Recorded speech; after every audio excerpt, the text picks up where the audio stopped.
And now, Friday Night Fever with Mike Ludlam.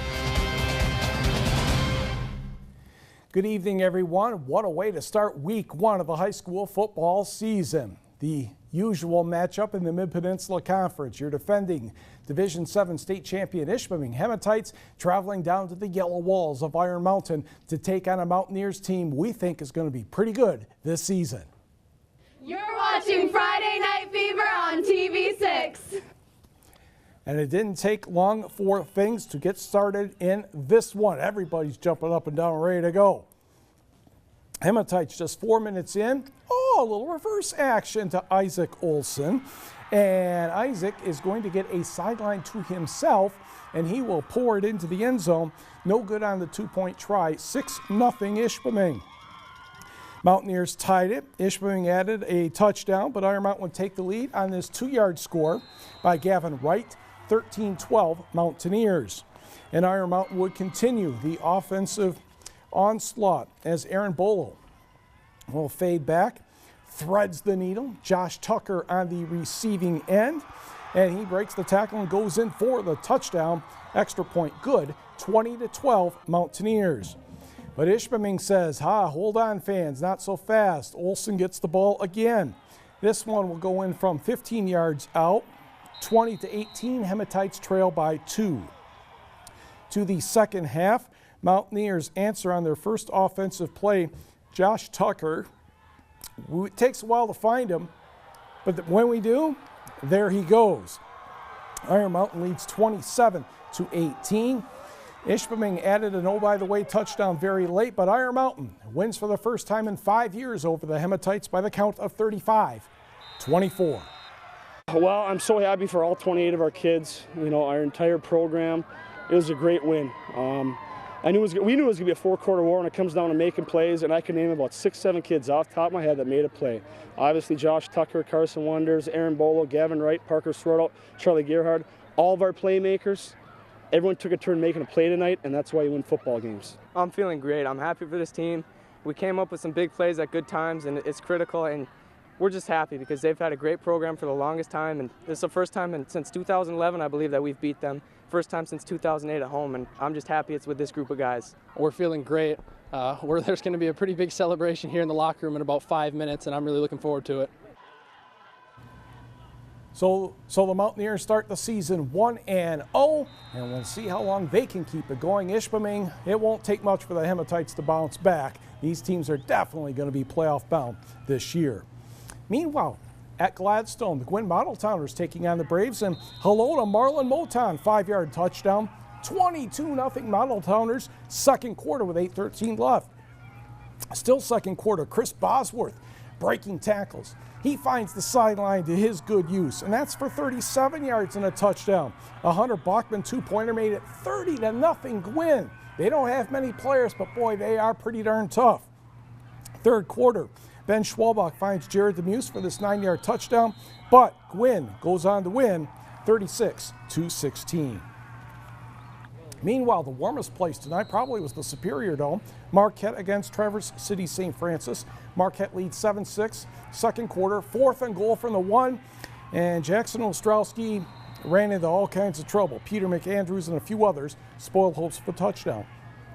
Marquette next possession, 4th and 10 from about the 30, and Ostrowski could not connect with Ethan Martish. Marquette recovered a fumble, couldn't convert.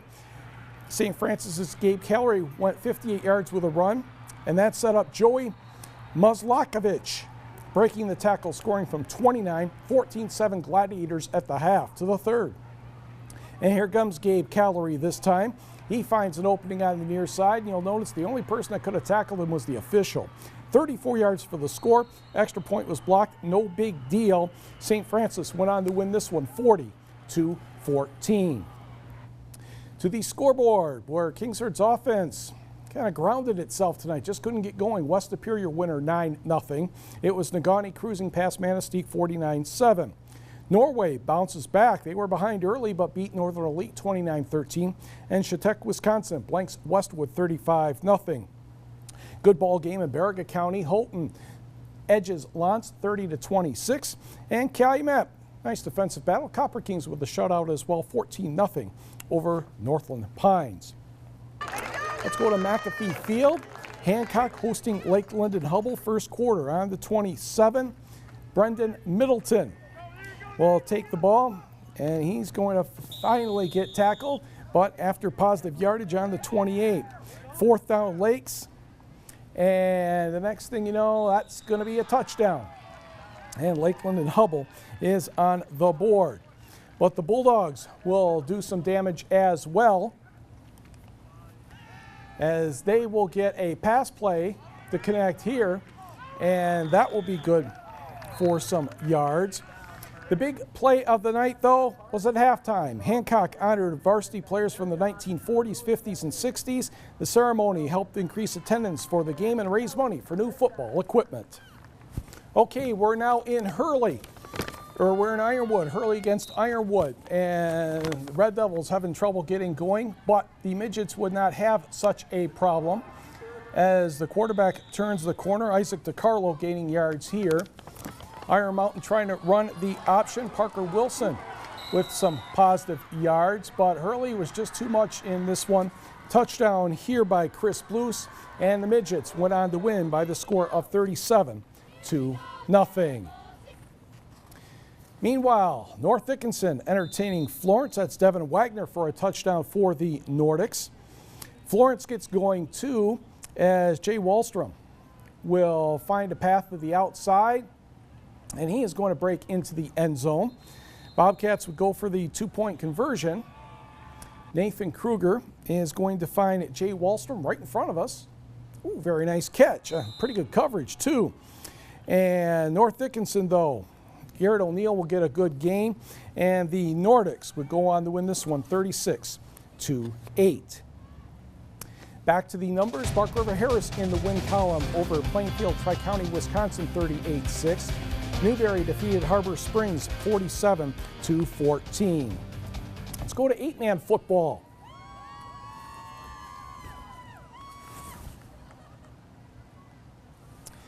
Well, it looks like we have Sault Ste. Marie against Indian River Inland Lakes, and the Saints commit a turnover on the first possession. And then the Bulldogs break a run to the outside, but the Saints say, no, I don't think that's going to happen. And then St. Ignace will make some positive yardage here. Ooh, nice moves. And this will go to the house, and the Saints went on to win this one by the score of 44-0. Meanwhile, a wild game in Sheboygan as the Sioux Blue Devils were taking on the Chiefs. 7-7 as you see.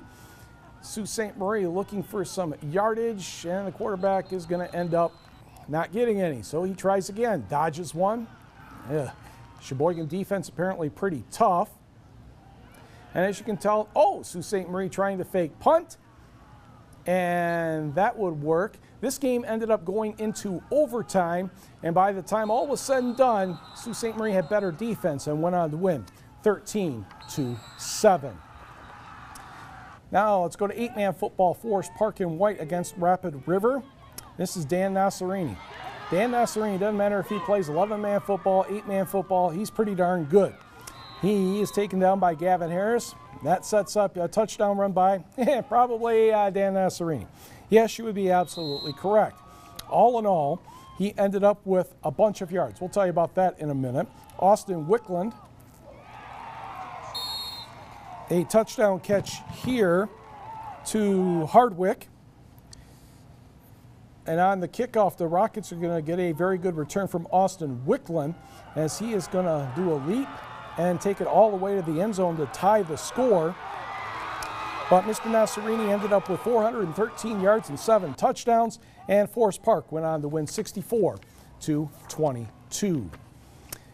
8-man football scores. Ontonagon off to a good start, beating Superior Central 38-6. Stevenson wins a forfeited game over Baraga 1-0. Pickford 56 and Bel Air 6. And Engadine defeated Charlton Heston by the score of 62-0.